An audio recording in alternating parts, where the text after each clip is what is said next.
Pagod at matamlay dahil sa sobrang init ng araw at sa sobrang pagod mo, di mo na ma-shoot ang bola.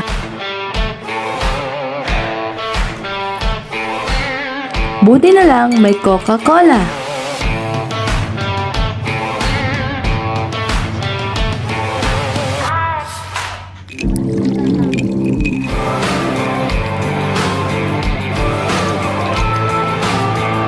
Mapapawow ka sa sarap. Kaya mag-recharge na with Coke. Feel the chill to get going. Taste that feeling.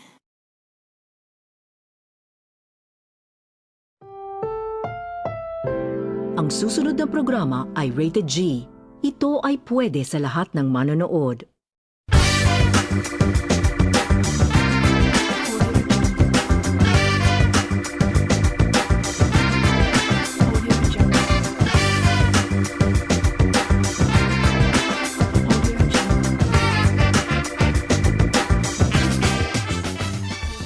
Mabuhay Pilipinas! My name is Aleia and I am your host for today. Last week, we had a great and deep conversation with Miss Gaon about what life is about. And today, it is our chance to discuss one of the policy in education with our special guest. She is currently taking up Bachelor of Secondary Education major in English, a girl on fire and with a wit. Ladies and gentlemen, please welcome Miss Darle Bituin.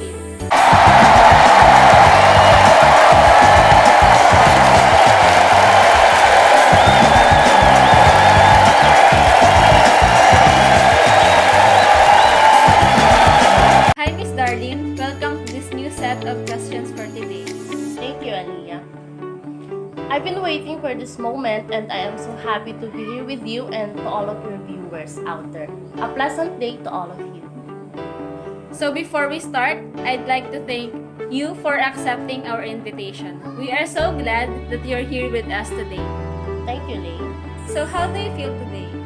Oh, I am nervous and at the same time excited to share my thoughts and the facts about Bilingual Education Policy. Good to hear that. But before we start, we will be having a break. We will be right back and just stay there mga ka-eskwela.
Let's go.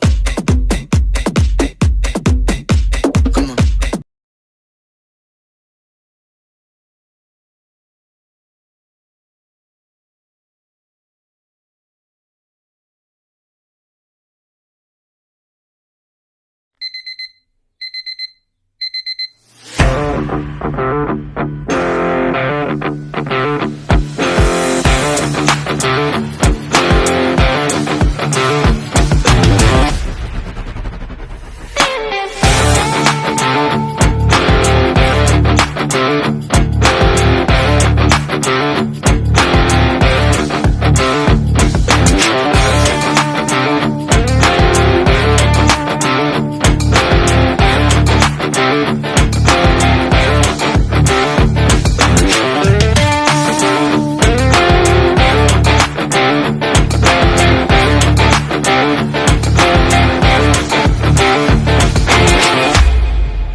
Welcome back, and let's go to the exciting part, Miss Darlene.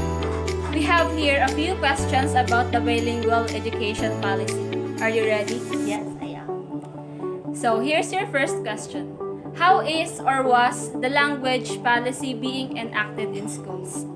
In the education sector, they passed the Bilingual Education Policy through the Department Order Number 25, Series of 1974, titled Implementing Guidelines for the Policy on Bilingual Education. So, this was the time when the two languages were recognized and they have to be taught in the classrooms.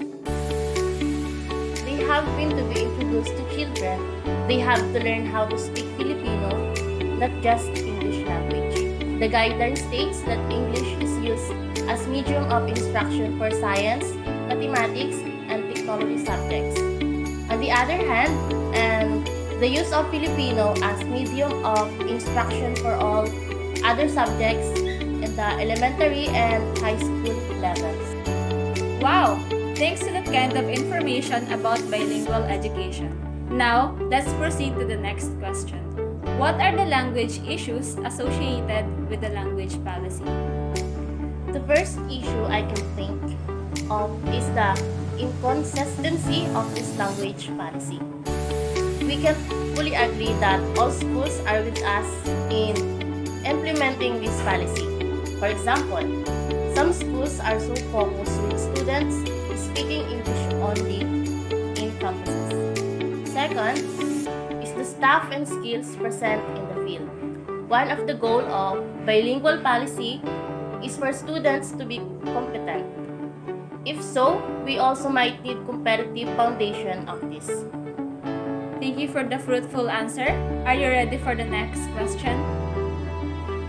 Yes, your viewers are hanging there, watching us, and I want to give them some facts and worthy answer about this kind of policy in our education sector. Okay, so here's your third question. How are or were these issues seen or evidenced in an actual language transaction?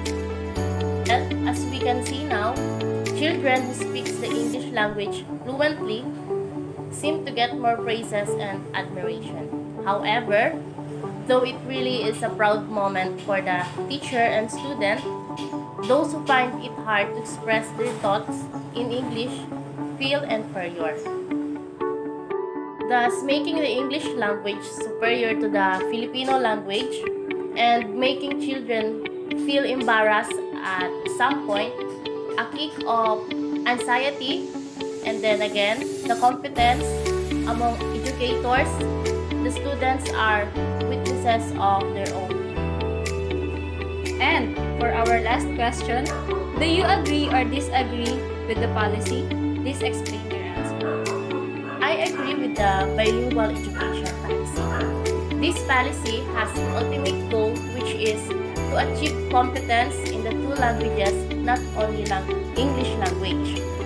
But likewise in Filipino, it also preserves children's sense of pride in the language, allowing them to move freely in an English language dominant society, while retaining an important link to their cultural and linguistic heritage. You answered it perfectly. As you said earlier, when we hear the word bilingual education, what you might came to think first is that it is a type of education of which there are two languages as media of instruction. Am I right, Miss Darlene? Yes, that's right. It is a type of education of which there are two different languages in the learning and in the teaching process. Once again, ladies and gentlemen, Miss Darlene Bituin, our beloved guest for this new set of questions about the bilingual education policy. Thank you everyone for watching us, and thank you for the time you spent just to watch this video. We really appreciate your efforts. I also would like to thank this team for inviting me as a guest. Is there anything you want to say to our young viewers before we end, Miss Darlene? Go beyond the ability to communicate in other language, bilingualism gives kids a broader perspective of the world. When we introduce to them another language, we actually introduce a different world that they have not seen before. So, let's give it to them and we have to try. So again, thank you everyone and we'll see you on the next episode. Have a great day mga ka-eskwela!